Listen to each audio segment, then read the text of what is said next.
Welcome to the Inside Brickball podcast. Unfortunately, Andy is suffering with a bit of a bug this week. So maybe fortunately or unfortunately, depending, get stuck with me hosting again this week. This week I'm going to be joined by Stuart, and we have Isaac back, who I believe has had a big weekend. Yeah, just about. You obviously weren't here with us last week either. Do you want to tell everybody what you've been up to? Well, so on Saturday, because obviously I work for Bradford City, and on Saturday we got promoted from League 2 to League 1, and yeah, we've just been celebrating really ever since. Amazing. I'm going to nod and pretend I know exactly what you're talking about. I get the promotion part, but you lost me after that. It's that funny round ball sport that we play in this country, Kiwi. It's some lower league thing Football. That, Bradford City play. What did we Kicky call football. it on the chat last week? Kicky ball, kicky football. Kicky football. Sorry, that's just how we refer to the different versions of football in our Inside Brickball chat. Anyway, without further ado, let's crack on, because I am aware that Andy's left me in a week that we literally have pretty much everything to cover, both in results and in upcoming fixtures. So in order to not keep everybody listening to us for several hours, let's start off with Prem last week results. We had 2 games in the north and 2 games in the south. Some tasty games, definitely. Some interesting results. Stuart, I'll let you have first dibs on this one. Thank you. We finally get some sort of parity down in the south, don't we? We're finally seeing these sort of top teams play each other and bottom teams play each other. So I think the big one there at the bottom is sort of London Warriors Bristol. It was a fairly tight, cagey affair through most of the game. But then when the attrition kicked in towards the end, Warriors do what Warriors seem to always do, and come out on top. There was literally 1 score in it up until the 4th quarter. I think we were seeing across socials, but yeah, London with that 2 score in the end, they managed to get a field goal and a touchdown. But you look across some of the stats that we're seeing, and it looks like Bristol have developed what they want to develop, and I can imagine that the return fixture of that, there was a lot of mutual respect sort of across social media, which is something that you don't tend to see coming out of programs like that, especially the London Warriors. They tend not to comment too much, but yeah, you tended to see a couple of mutual respectful comments coming out there, and then the other game, Rushmore versus Hertfordshire. We kind of have to mention this one. So we'll give Hearts and Rushmore their due, sort of fighting it out at the bottom. Rushmore take the first step, shall we say, to survival. But it's only 5 points. And I'm sure when that gets back down to Hertfordshire's home ground, that's a game that they'll look at and go, okay, the head-to-head is only 5 points if we want to finish above Rushmore, providing they get the same record at the end of the season. That is, it's only a 5-point differential, so I think Hertfordshire will see that and think, yeah, this is ours for the taking now. Yeah, and I think what's interesting, particularly in that London Bristol game, is we said it was going to be a tough one, or interesting to see how Bristol recovered from that CEFL fixture the week before to then turn around and play London, and then ultimately play another fixture this week, which we'll talk about when we get into the upcoming games. But you've got to wonder how much that game last week and then this tough game the following week, you can imagine that the tiredness probably did start kicking in the 4th quarter. Yeah, potentially, but I think the athletes that Bristol have got, same with London to be fair, but the athletes that they've got, they're used to playing a game a weekend. A lot of them have experience from the States where they'll have played a game each weekend. A lot of the Brits in their squad and ELF guys from their squad, they'll all be used to playing a game a weekend. So I think providing they look after their own bodies and do their own recovery, I don't see it as a massive disadvantage, if I'm really honest. Sometimes it's better to be on a roll and have momentum than it is to sort of come off a 2-week bye week and then have to play the Warriors, because You don't want to be doing that either, do you? Really? So it's kind of true. 6 of one, half a dozen of the other, the way that I look at it. Interesting. And Isaac, I'll let you talk about the North. Interesting results is how I would describe this. Maybe not how some thought this might go. What are your thoughts on these two games that we had at the weekend? Yeah, the Coventry-Manchester game, it looks quite an interesting one on the face of it, because it shows that Coventry maybe haven't got the high-scoring offense that we think that we could see from them.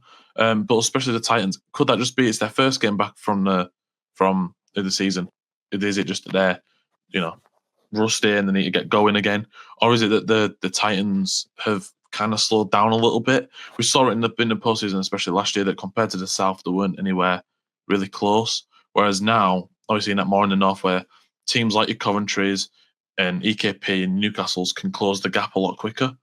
And then you look at the Nottingham EKP game, and it looks like Nottingham Caesars now are finally trying to start living up to what they could do in Div 1.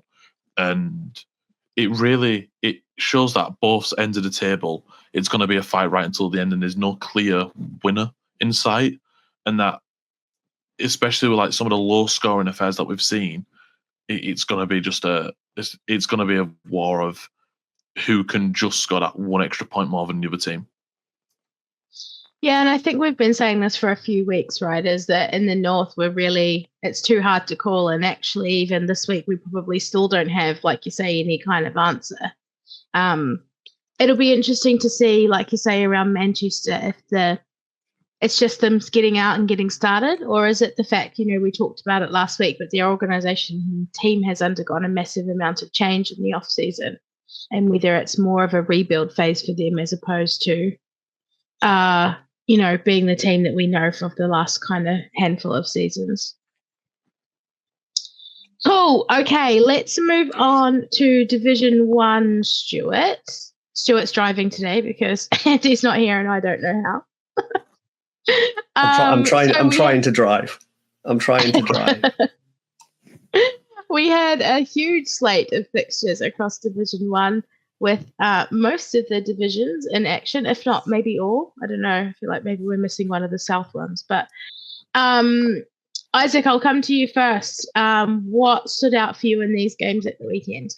It's the Yorkshire Rams against Scunthorpe Alphas game. I think we spoke about a couple of weeks ago in their first fixture against each other that these two are going to be the ones at the top of the NFC 1 North. Find out. And Scunthorpe, looking online, Scunthorpe took the advantage early on and really taking it to Yorkshire. And then slowly throughout the game, Yorkshire was able to come back and eventually take the win 32-21. It shows now that Yorkshire are looking like the clear favourites in that division. They've beaten the Scunthorpe Alphas, who are the main rivals for that top spot. And that, they could easily go on and get into the playoffs at the back end of the season. Yeah, for sure. It was, I guess that kind of stamped their dominance. We know there's a handful of teams in the middle there that are really struggling. So. And Stuart, what about for you? I've seen a couple of the results that I was interested in, but I'm keen to know what you thought across the other fixtures in this division. I'm trying to remember back to last week, but I've slept once or twice since then, so I can't remember clearly. But I'm pretty sure that I mentioned South Wales Solent, which wasn't the massive score fest that I thought it was going to be. It was another tight, cagey affair in South Wales. They actually played in Cardiff this time. They don't normally, but they used Cardiff Cobra's university facilities, which is quite nice, to be fair. But I think that probably benefited Solent because it was kind of a leveller. South Wales kind of liked, they're a tough, old-fashioned team, I think is fair to say. So that, run the ball, heavy dose of run the football, and their home rugby pitch, I think, kind of suits them because it levels. It sort of, they're used to it. Whereas the 3G AstroTurf in Cardiff probably levelled this game out a little bit. But credit to Solent, we keep mentioning they came down and they're bouncing back. I know that one of their coaches has reached out to us about stats as well. So they're doing things the right way. And I think that, this will hurt them. It will frustrate them. But I think it'll add that fuel to the fire of, okay, reset, go again. And Solent, where's my fixtures gone? It's because I'm looking at the north, not the south. Shows you how not tuned in. They've got a bit of a South Coast battle against Bournemouth this weekend. So they'll be looking to jump straight back on it there down at Test Park, I think it is, with Solent, isn't it? Yeah, I think you're right. So, yeah, definitely. And then I guess across the rest of the fixtures, maybe not so many surprises. I guess for me, I was probably the Kent-London game was maybe closer than I thought it was going to be if I was going to pick out another one. But other than that, I think, probably no surprises here really in what we're seeing. So Div 2. Here we go. Again, huge slate. Quite a lot of games. Yep, another massive slate of games that happened over the bank holiday weekend. Just how everyone wants to spend their weekend playing football on a Sunday. Isaac, I'll give you this one to comment on. I don't know if you played at the weekend. I was recovering on Sunday morning. I was not going anywhere. But no, the NFC 2 North is really starting to hot up now. You can see that there's, apart from Humber, who look like they're running away with it and can score points on pretty much any side that they play against. You look at Wakefield, Darlington, and Gateshead, and the three teams that can all vie for that second spot in the division. And you look at this week where Wakefield 18, Darlington's team 13. There was a game where I think it was just a couple of massive runs really made Wakefield score early on, where they could just hand it off to one of our running backs and he can just run it really as fast as he wants to. But yeah, that division looks like, especially for that second place, like it's going to really hot up in the next few weeks as we start going deeper and deeper into the season. Yeah, definitely. And Stuart, what about for you? Plymouth still doing well out of the blocks there. Still doing well, but look at Cornwall. They conceded 41 points against Plymouth in game 1, and they've only conceded 16 in game 2. So I don't know whether that's like a coaching or a scouting nuance, where they've managed to sort of shut down what Plymouth did, having not known what they were going to do perhaps in game 1, or whether it is, as you say, a bank holiday effect where Plymouth perhaps didn't travel to full strength. So I think both teams will be looking at that as a bit of a question mark, going, where does this leave us for our season? Plymouth obviously just sit behind Hereford, who had a massive victory against Swindon. And again, this one's kind of exploded again from the week 1 matchup. So both of these are reverses from week 1. So you kind of look at it and think, okay, well, have coaches got the better of these two games, and have they managed to scheme out the opposition to then be able to put up these score lines in reverse? So Hereford putting on more points and Cornwall conceding less. So I think both of those clubs will look at it and go, yeah, this is our springboard to the rest of the season. Whereas Swindon and Plymouth, they're probably looking at it going, okay, we might have got out-coached here a little bit. Let's move on to the next one and just make sure that it doesn't happen later on down the line. Yeah, definitely interesting to see how, because obviously they won't play each other again unless it comes to kind of the business end of the season. So, interesting to see how these teams bounce back from those return fixtures. Okay, I think we had one, if I recall, NWFL 9s. We did. I've just got to set that one up and not the U19s. There's NWFL. There we go. So, yes, a repeat of the game we mentioned last week, that these two teams actually played each other twice last season. Solent coming up for the first time into 9s last year, this being their second season, and London, kind of runners-up in Brit Bowl last year. Stuart, did this score surprise you? I think it probably surprised many of us. I think it was a lot closer than a lot of us were expecting.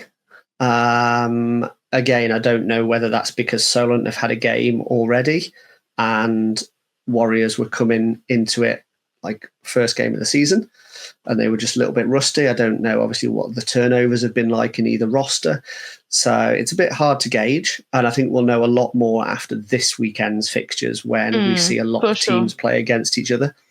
And we can sort of make up our own judgment there. But yes, the actual scoreline itself, and even watching on social, Solent were sort of really strong. And London, to be fair, were pretty good at keeping us updated with scorelines. And, it's great to see, but it's also good to see how the game scoreboard like comparison is like. And it was fairly close throughout. I don't think there was ever more than a 2-score differential. It's good to see that teams are gaining ground on the likes of London and Birmingham, who we've seen run away with it for the last how many years? 5, 10? Yeah, a lot. Well, and I think that's the great thing about this, right? And we mentioned it last week with that really close game between Birmingham and Teesside as well.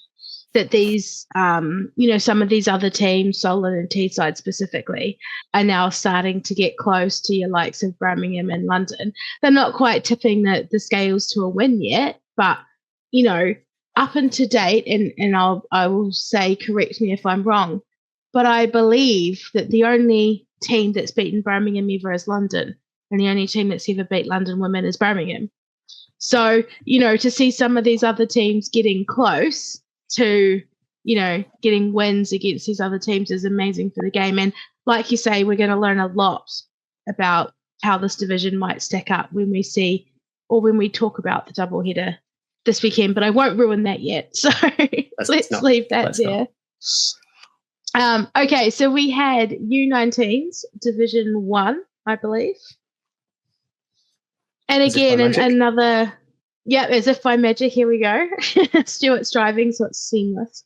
Another full slate of fixtures here on this as well. Isaac, what's caught your eye on this lot? It's the Edinburgh Napier against Highland game, that high-scoring affair up in Scotland. It looks like that was a game of pure offence. And looking at the highlights, it was that two sides who were just going at it constantly, with two coaching staff that were very confident in what they were producing offensively, and it really showed in that game. And it shows again that both sides know how to score and can score at will when they need to. Highland maybe not walk away with a win, but they still know that if another side is as tough as Edinburgh Napier, they can more or less score as many points as they need to do. And then also looking at the Nottingham Caesar highlights as well, and they look like, again, they could be a side to be reckoned with this season and look to go deep into the playoffs. Yeah, and I think it sounds like, particularly that Scotland game was an exciting fixture to watch for anyone who loves watching offense like I do. Defense is amazing, but, it's the high scoring games that are always exciting to watch, I think. Stuart, what about you? Looking to the south, I guess, what stood out to you in these kind of fixtures here? Yeah, Isaac stole the Caesars off me. I was going to comment that they sort of stepped up from that game. That's another reverse fixture. So they played in game 1, but they've really sort of stepped it up, travelling to Northants. But for me, and I know that it was commented on in a few of the IBB groups, is that it looks like the London Blitz U19 team are sort of back. They had a little bit of a dip last year, losing sort of what seemed to be their first game in ages, and they were always there or thereabouts for U19 finals days and stuff like that. But it seems like they've really stamped their mark on that Southeast Division with another high-scoring affair. They're down at London Warriors with a 30-46 victory in favour of the Blitz, and the Rushmore Knights just doing what Rushmore Knights do. But they did concede 20 points. And if I've read somewhere this weekend or this week that's the most points that's been scored on a Rushmore team in several years, which is, it's good to see from a Swindon Storm point of view. I'm sure Rushmore will go away, and you tend to learn more from that sort of game. I've said this before already this year. You tend to learn more from a competitive fixture than you do if that was 36-0 or 36-7 type thing. It's good to see that Swindon Storm are competitive in the southwest down there as well. Very much so.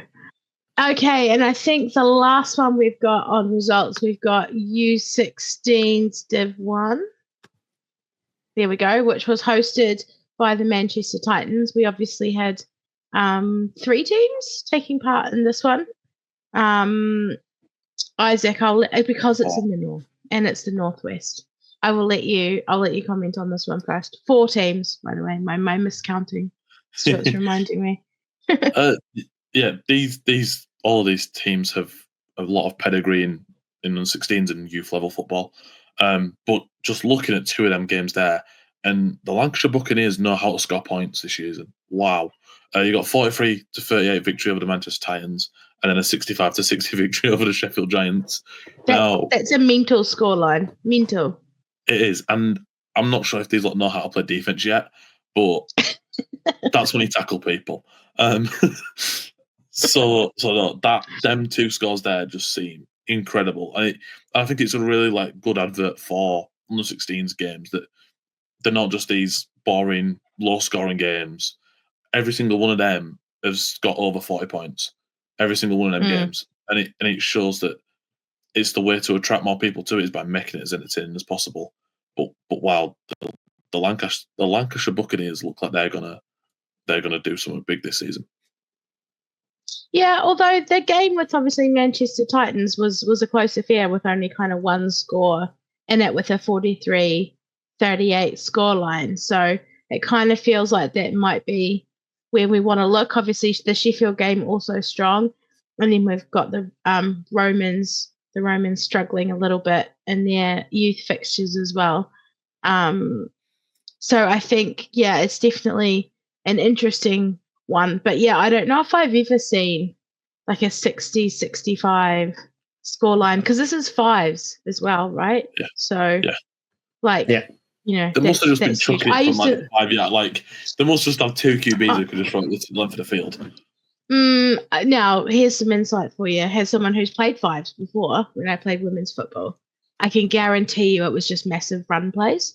Because when you're playing fives, obviously, if you can find a little bit of space, you're gone and there's no kind of back coverage, right? So I fully suspect that it's probably just a lot of really big run plays. But anyone who was there and wants to tell us about it, then please reach out. I'd be very interested to know how those 60 and 65 points were scored. Stuart, anything else to add on this one before we finish up on the results? It's not so much a footballing note, it's more of an admin note. Just hold my hands up, and a huge apologies to the entire Lancashire Buccaneers organisation.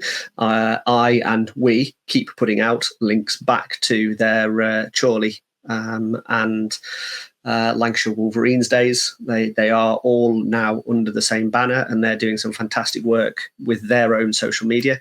We just now need to reciprocate that and make sure that we're putting the right taglines on that. I know my tables went out and they popped into the DMs and were very apologetic, asking us to change it. All been corrected. I think I've now ironed out all the kinks. We are human. We're not AI. We make everything ourselves. We don't copy and paste too much. So yes, they will forever now be known as the Lancashire Buccaneers. Perfect. Moving on. Good to know. Moving on. We've got 3 more to go through for U16s. I feel like the U16s people are really going to be. I do send my severe apologies, because you always seem to be the ones that I forget. And I promise it's not intentional. Okay, so then we had another tournament hosted by Darlington, Div 1 Northeast. Again, I will let Isaac comment on this one, only because I feel like this is right in his wheelhouse. So thoughts on this one, Isaac? I think there's been a lot of improvements from all the sides. I think so. Yorkshire continue their great run. They're still unbeaten for the season after the last tournament. Darlington's team look like they've shown up to this tournament this time, after they didn't show up to the last U16s tournament that they went to. And yeah, so no, it looks like each side now has got something to play for. Darlington maybe don't look as strong as Lincolnshire or Yorkshire, or who's the other team in that division, Scunthorpe. But no, they look like they're still going to try and compete best they can and look to win whatever they can. So yeah, just trying to do it quick fire so we can get onto the fixtures as quick as we can. The many other things. Okay. Stuart, anything to add on that? Not a huge amount of games, so I'm guessing not. Right, let's move on to the next one before I forget. Okay, we had South Central, hosted by Solent, and I will let you comment on this one first, Stuart. Again, we're seeing loads of high-scoring affairs, aren't we? So we see, 34, 52, 42, 44. Again, I'll bring it back to Rushmore Knights, just continuing to do what Rushmore Knights unders programs seem to do, and just put victory and points on the board. Solent did their best to stop them, and I think Solent may well be sort of the main challenger to them in this division. Putting up 34 points on a Rushmore U16 team is no mean feat, so fair play to them. And it's good to see Berkshire getting points on the board. They're obviously sort of a fairly new-ish programme and struggled in T1. Just looking to scroll down to where the actual results were. Sort of struggled-ish in T1. They played Solent as well and came out 14-2 losers. So, they held Solent in T1. But certainly in this tournament, they've competed against the Oxford Saints and held them to 20. But then Solent obviously taken care of business in this tournament, done similar sort of scouting job to what we mentioned about previous games. So they've obviously come out and obviously had a good run around against Rushmore. So they've been able to put up 44 points against Berkshire in the final game of the day. And did we find out if the Solent Seahawks were a part of the wider, what we think might be Solent organisation, Thrashers and Co? Did anybody? No, we didn't find out. No. Do you know what we'll do when we're in Birmingham at the weekend, Stuart? Let's find someone from Solent Women to ask if they know the answer to that question. That's going to be one of my aims. Let's do it. Let's dig deeper. Okay, and now we're on to the final one. One more to go. Okay. So then we had Southeast hosted by Wembley Stallions. Again, I'll let you comment first on this one, Stuart, given it's South, and I don't actually know if Isaac knows where this would even be. Or maybe he does because of Wembley. Maybe I'll give him some credit that he knows where Wembley is. Yes, I assume so. Wembley does have a stadium, Isaac, yes. But you don't need to go to it this year because you're not in the playoffs. You get automatic promotion, right? Exactly. We're automatic. This one was a bit of a weird one. It was like 2 results came in really quickly and then 2 results came in pretty slowly. And we were like, are they being played at the same place? Are they being played separately? And then comments were coming in, being played. Someone said that one of the games was separate. And I was like, oh, all sorts of confusion. But we eventually got 4 scores and it's fine. What can we say about it? London Blitz have a strong programme, but then obviously Kent have been around at this age group for a little while as well. So I think they are 2 storied franchises, I think we'll say. And then Hertfordshire came out and just went, you know what? We're going to put our head above the parapet here as well. And they took away 2 victories. So fair play to Hertfordshire. They're a programme on the rise. We've spoken previously about programmes that have multi-layers to them. And obviously we've seen Hertfordshire here now at U16 level. We've seen their women's team. We've seen their adult team step up to the Premiership level and compete up there. So, I think Hertfordshire are certainly a programme that are doing things right down sort of in the southeast there.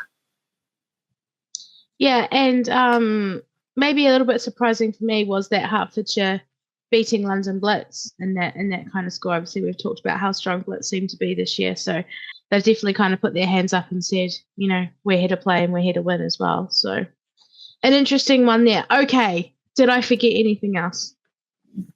Nope. Okay. Shall we move on to fixtures this weekend? We shall. I won't put the U16s back up again. No, there we go. Is that just to torture me? A little swerve as I'm driving. We're starting with adult prem? Yes. Yeah. Okay, let's do that. That's not what's on the list, but let's start with that. Okay, so in the prem this week, we have 1 game happening in the north and 2 games happening in the south. Isaac, I'll let you comment. What are you looking forward to? I assume it's probably this game in the north, but I'll be honest. I don't know about the south. I think everyone who's listened to this so far knows. Once he gets past Nottingham, I've not got a clue. But no, this Newcastle Manchester game, I think it actually could be the game of the week in the Prem. Really looking at it, it's the top 2 sides from last year. Manchester coming off of a tough loss last week. Newcastle had a week to rest. It's going to be an interesting one to see what they can do, to see if Newcastle can get back onto winning ways. I think that one realistically could be the game of the week, especially in the Prem North. Yeah, and I think we keep talking about it, right? And we've banged on about it several times about how we're not really sure what's happening in the north even yet. So I think all of these kind of fixtures, even though, we're still in the early-ish part of the season, I suppose, especially in Manchester's sense, because this is only their second fixture. But all these games seem to be important in the north because you never know how it's going to stack up at the end of the season with which two teams are going to go into playoffs, right? Okay, Stuart, for you in the south. Well, you can pick the north game too if you want. No, I am going to look down to the south. Sorry, Hertfordshire. I am going to start with Cambridge versus Rushmore because they are two that are vying for that sort of other spot to avoid not playing in the relegation game, because it's not just straight out relegation, is it? Which I remembered halfway through. So yeah, they're vying for that relegation game against the winner of the Southern final. So that'll be an interesting one to watch. Will Rushmore bring the same sort of result that they had against Hertfordshire last weekend? Or, will Cambridge be able to hold off that charge of the Knights, shall we say? Don't worry, I'll put a tumbleweed in the podcast. But yeah, then looking down to the other game, can Hertfordshire halt the Blitz somehow on their own field? Obviously, they don't have to travel to Finsbury Park this time, but can they look to compete and use what they had against Rushmore last week for the fixture that they've got against Blitz this week? I'll hold judgment, but yeah, I'll leave it as an open question of can they use what they have found last week? Yeah, and I think it's as we start talking about the different opposition as well, right? We've seen Blitz playing relatively well this season. So it'll be an interesting one for that kind of what we assume will be the middle part of the table, right? Okay. Div 1 adult, is that what we're doing next? Okay. Cool. Again, a huge slate of fixtures across all of the divisions in Div 1 this week. Stuart, I'll let you go first this time.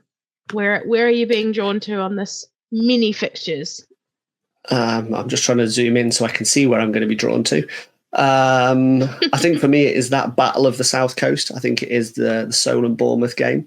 Both of these squads are very strong. Both of these squads have strong coaching staff as well that I know.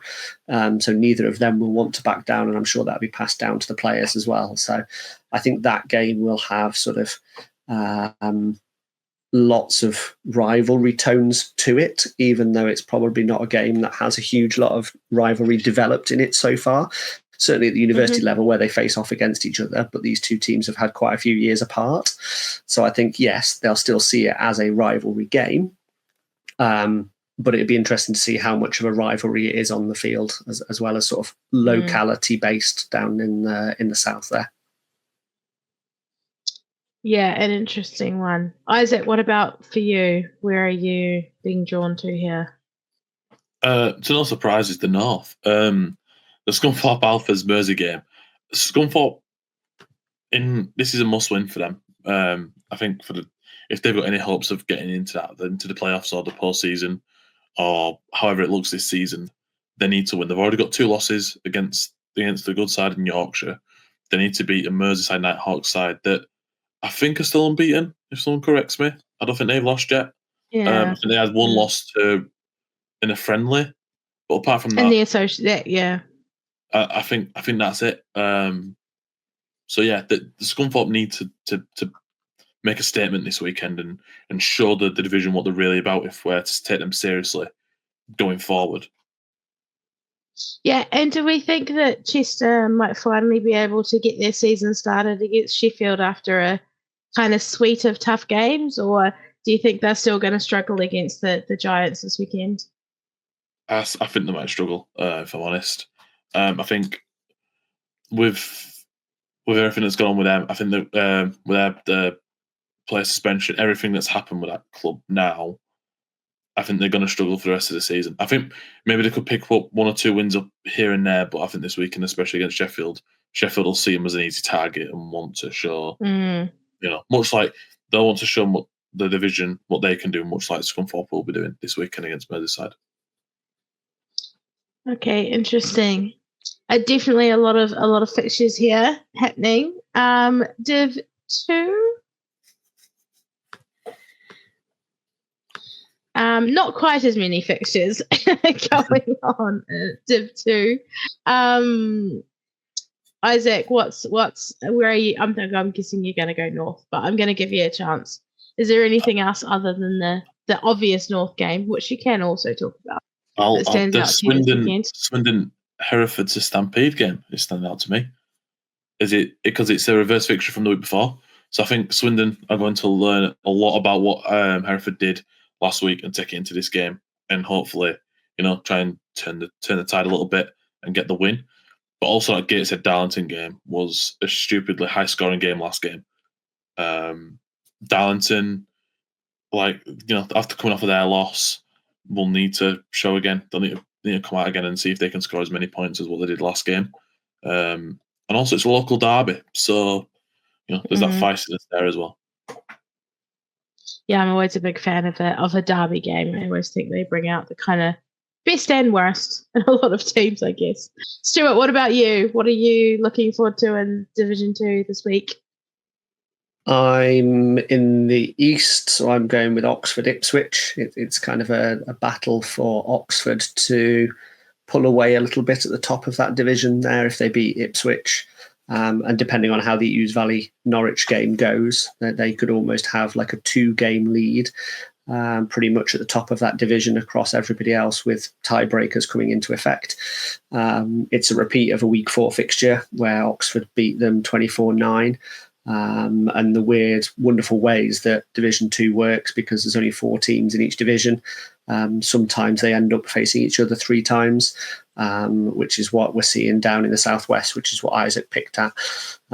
So yeah, I think Oxford will be wanting to lengthen their lead on the top of the SFC2 East down there. Cool, definitely plenty to keep our eyes on in the adult contact this week. But we also have, I think we're doing NWFL next. Oh, no, so you missed it. This is where I got confused, because we had it at the start and then you put it at the end, and then I didn't know when we were going to do it. Anyway, this is what happens when Andy's not here. So we have got one CEFL game this weekend where the Bristol Aztecs are taking on the Karlstad Crusaders.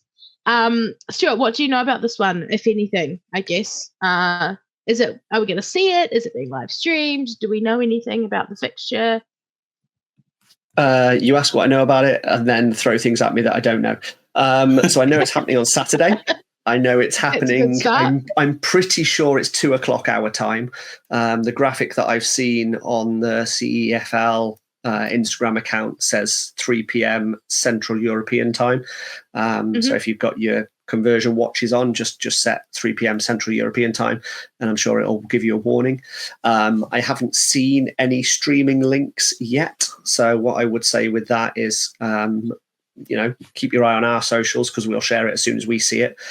Fortunately enough, I'm actually off work for 10 days or so on annual leave. So I can share everything and be across socials quite a lot this week.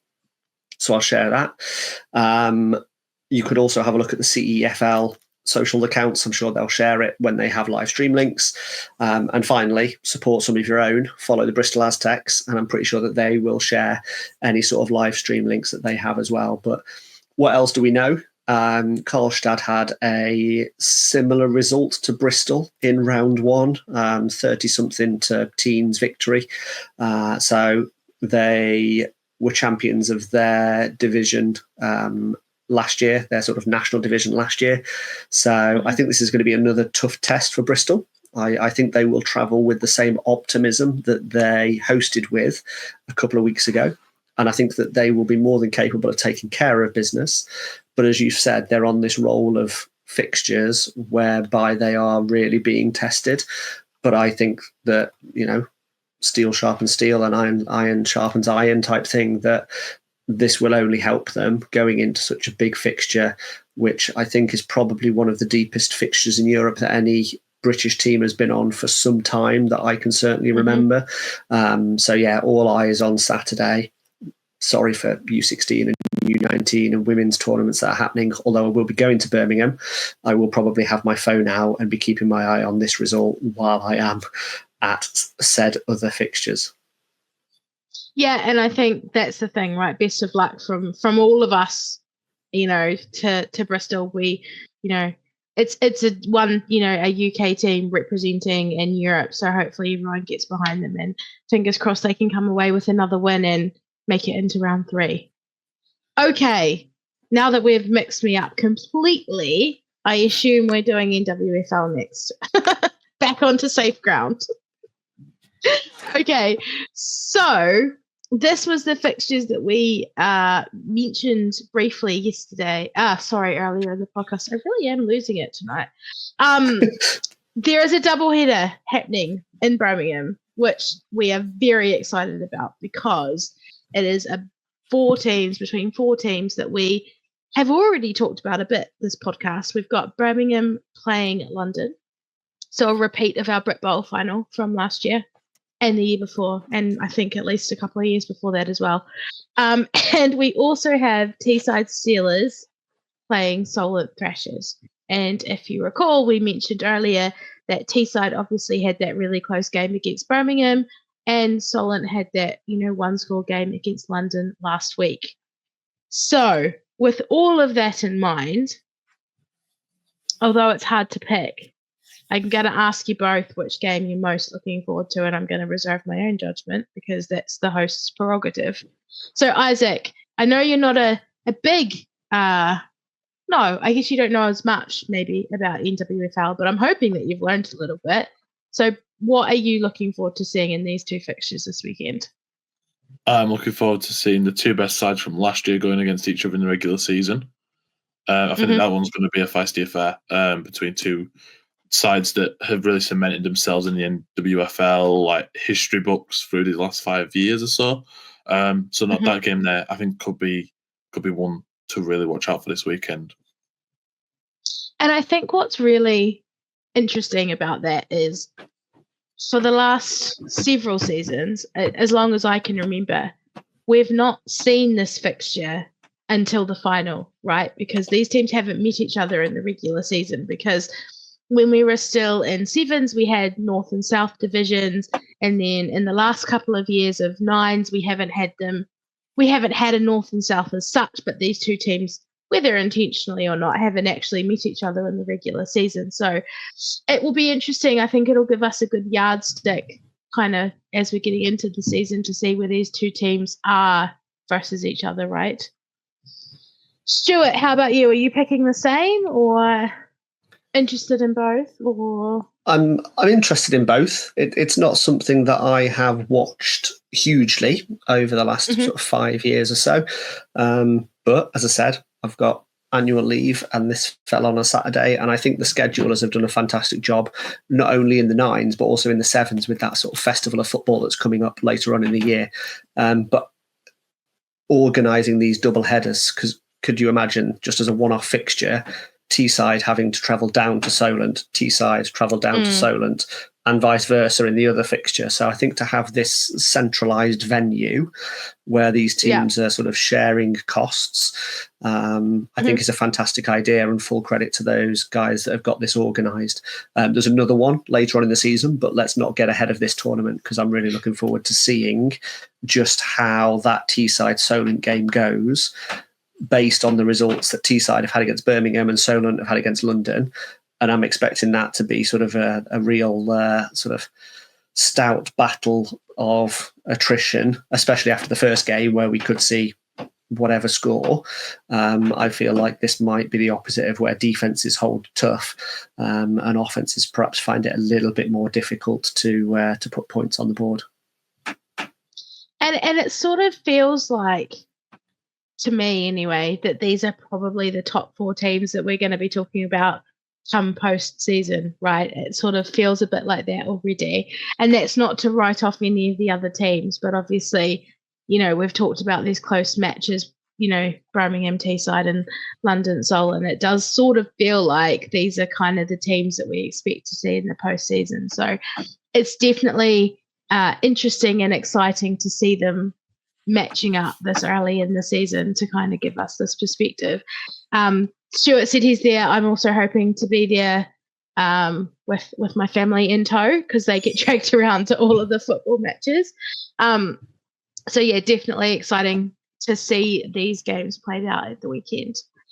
Okay, so we also have for the first time this season NWFL sevens being played, and we know that there has been a lot of movement in all of the divisions in NWFL, so it's nice to see these sevens tournaments also being kicked off this weekend. So we've got 3 teams playing in Peterborough this week. We've got the Peterborough Royals, the Cheshire Bears, and the Cardiff Valkyries. Now, interestingly, Chester didn't play Cardiff last year because they were split by this north-south in the sevens last year. And then Peterborough have obviously dropped down from nines last season. So all of these teams, not new entirely to each other because nobody's new in NWFL, but fixtures that we didn't see played last week. So I will throw to you, Stuart. Anything you're looking forward to seeing here on these fixtures particularly? I think it harks back to that in the fact that it is new structures facing each other. Peterborough sort of dropping down from nines to sevens. Obviously, they'll have played sevens in the previous incarnations of the team. But yeah, it'll be trying to readapt down to having 7 players on the field. And then Cardiff and Cheshire will be chomping at the bit to get at somebody like Peterborough who, have competed at a higher level than they have the last few years. And they'll be looking to set their stall out nice and early to go, you know what, we're in contention for this new National Sevens title. And looking forward to go, okay, can we compete with a team like Peterborough who have played nines? And if their rosters allow, are they looking up already to next season? I'm sure coaches and staff will say no, but are they looking up to, can we compete at the nines level next year, perhaps? Yeah, maybe. And I think that's where this is interesting. And as I mentioned before, it's Cheshire and Cardiff also have a long history of playing, but haven't played each other for at least a couple of seasons, I think. So it'll be interesting to see how they line up against each other. Cardiff always typically have quite a small squad size. So it'll be interesting to see how they travel to Peterborough, whether they have the numbers. So, yeah, Isaac, anything you want to add on this one with your newly found NWFL knowledge? So, I've heard of one of these. I've heard of 2 of these teams. That's good. That's a good start. Peterborough Royals were in the nines last year, and the Cheshire Bears I've heard of. Also, I like the name Valkyries. Don't know what it is, but that's an incredible name. But no, I think this new sevens league, it's a lot like the under-19s where they've got nines and sevens as well, and it is just to get that development and just to get people to enjoy playing the sport. Because if people aren't enjoying playing, they're not going to play. So then it's really good to have a development league compared to the, I won't say more competitive league, but the more like more maybe professional in a way, where it's more to win every week. Whereas obviously the coaching staffs and the players will be looking to win, but it's more also to have that bit of fun more than anything else. So no, I think that's what I think these sevens are going to really give to people, is just to fall in love with the sport and start playing it. And I think that's the thing right across any of the games or any of the divisions, but particularly in the women's game where, we want to try and retain as many players and teams into the sport as we can. So I think being able to offer nines and sevens is obviously important for that. And hopefully the ultimate goal is that these teams will grow and develop and turn into nines teams and we can have a bigger nines league. But yeah, as you say, good to just see people playing football of any kind. Okay, let's move on to U19. Also happening on Saturday, I believe. Is that right? I hope. Sunday, no. Yeah, as far as I'm aware, tournaments tend to be Saturday. Tournaments tend to be Saturday, so you see it in U19 Division 2. But I'm sure that U19 Division 1 tends to be Sunday because they can double head with the adults team, which I know I've got a fixture next weekend, which is U19 Division 1 double headed. Yeah. Okay, so we've got a handful of fixtures here. I can't remember if we've seen all of these teams play yet or not. That is testing my knowledge. But Isaac, which of these games is standing out to you this weekend? The Lancashire Buccaneers Chester game. That seems like a huge local derby to me. From what I know, it's the wrong side of the Pennines. Okay, it's a little bit too far west. But no, that game seems like it's two great U19 sides going against each other, and a lot of these there's not a lot of room for new sides in the U19s because you've got these big names, and these big names. I think this week you've also got Sheffield against Manchester in the same division are going to show what these I say old, but the more established teams are really about. And I think it'll be interesting to see how the Romans do, right? Because we've mentioned earlier today that their U16 struggled a bit last week, and we know that their seniors have been struggling. So I guess it's whether their U19s can kind of break that mold away from how the other teams are doing and set their stall out. Do you think that's something, I guess, with these super clubs, do you think how the other teams are performing will have an impact on the U19's performance? Yeah, massively. I think that if you've got a great backing from your adults and your 16s and your women's team or whatever, and everyone's more together, I think it creates a better environment for the football. I think everyone succeeds. However, if you have one or two sides in there that are losing and maybe not performing as well, it can affect everyone. But also it could affect people positively and think, right, we can see what these guys are doing. Well, let's show us in the best way possible. So it could work both ways, really. Interesting. And Stuart, for you, what are you looking at? I guess the South fixtures probably, but we've got a couple of games happening in the South this weekend. Yeah, I think the guys in the South, all four of the teams that will be playing will be looking to be sort of in bounce back mode. Ipswich are the only team that we haven't seen play in the South so far. The Renegades, Hertfordshire, and Swindon have all played, but have all sort of lost games. Swindon have won one, but they lost their most recent game. So I think they'll be sort of in bounce back mode. And they'll now be looking to put wins on the board to sort of climb their respective tables. Ipswich and South London won't want to be losing any more ground to London Blitz, who are kind of already out at the top of their division. And then Swindon and Hertfordshire, again, it's going to be tough to chase the Rushmore Knights. I think we've covered their programme enough, but they are wanting to be hot on their heels as the number 2 seed in that Southwest division come the end of the season down in the South. Yeah, interesting. And I think we also have some U16s Div 1. I don't know how many because I never know how many.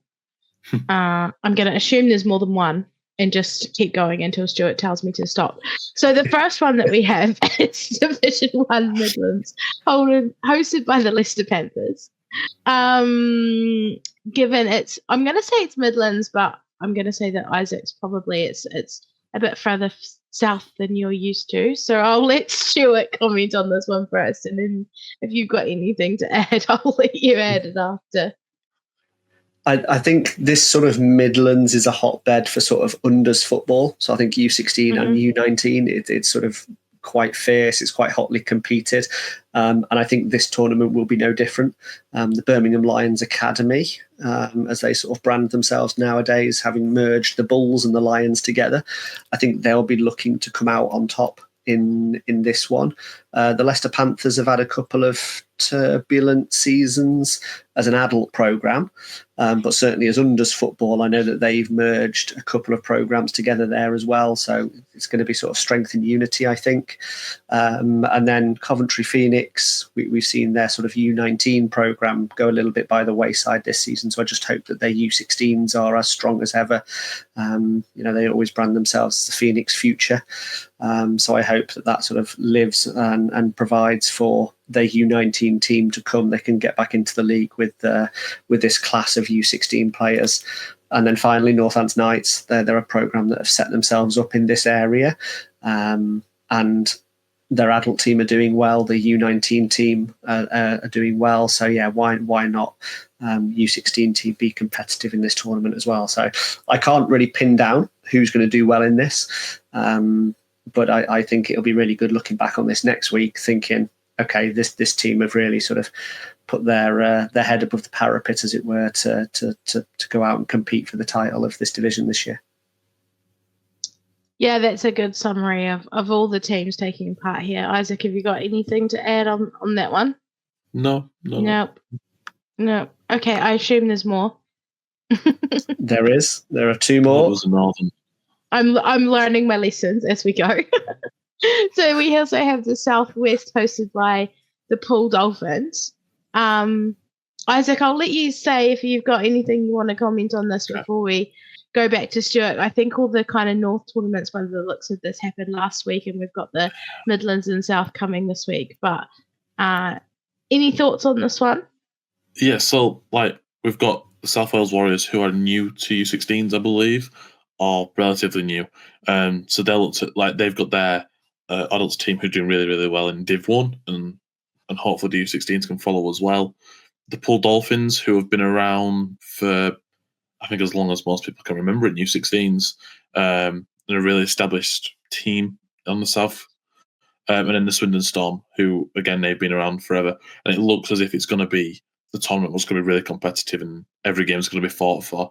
And, and that every team needs to win to be able to progress on to the Brit Bowl final. And Stuart, anything to add? I'm very impressed. I will admit, there was a lot more thorough than I thought it was going to be. Stuart, have you got anything to add from that expert punditry from Isaac on the South there? This is a complete rerun of the tournament from week 2, whereas Isaac says it was, very close amongst all three teams. Swindon Storm came away sort of winners of that tournament. They took both of their victories from their games. Poole will be looking to put a victory on the board for the first time this season. Both of their games were fairly close. They scored in both, but conceded 3 in each. So there were 2 score differentials, and they'll be looking to overturn those. But as Isaac said, they're all storied franchises. And I think that, South Wales Warriors, just sitting mid-table, will be looking to push on and take 2 victories, because they nearly beat the Storm. They lost 29-20 in the previous tournament. But yeah, they'll be looking to really push Swindon to perhaps nick that top spot off them. Okay, and I think we've got one more to go. Southeast, hosted by Kent. Stuart, I'll come to you first on this one. What are you looking forward to seeing here, or what can you tell us about this division? I was working on our spreadsheets yesterday or the day before, I think it was. It must have been yesterday because it was Bank Holiday Monday and I didn't do anything on Bank Holiday Monday. And I've noticed that the Southeast have really crammed their fixtures in. They've got 4 tournaments in 5 weekends. So next weekend is their only sort of bye week. So they're going to be very familiar foes come the end of May, because they'll have seen each other for 4 out of the 5 weekends in May, which is absolutely crazy.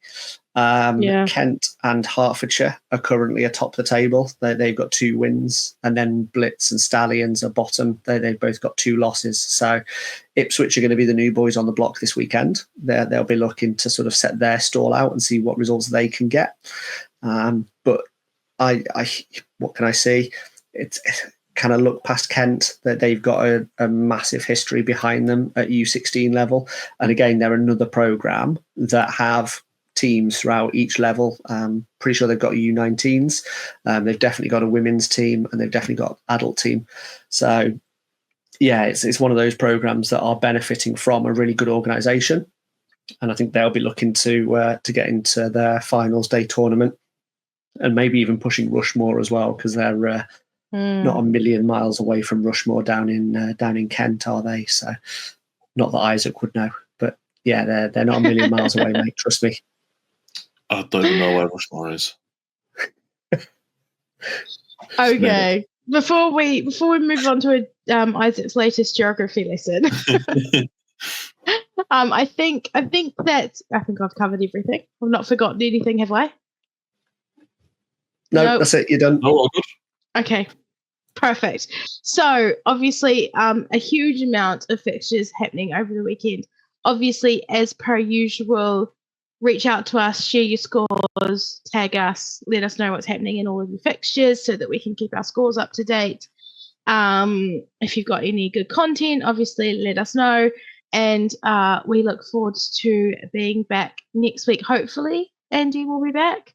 For anyone who's waiting on a flag pod, Aaron and I are going to record it probably tomorrow, because obviously this weekend is also an NWFL. No, not NWFL. NFFL. NFFL. That's right, isn't it? Weekend as well. So Stuart is going to be very busy while in Birmingham writing up score graphics, I'm sure. So we will also be doing a flag pod this week. If Andy is still unwell, it will be me and Aaron, probably just the two of us. So yes, keep an eye out for that if you're waiting for the flag one. And otherwise, have a good week. Have a good weekend of football. Thanks, Stuart. Thanks, Isaac. And we shall pray that Andy is back next week to avoid the disaster that we've had tonight. Thanks, guys.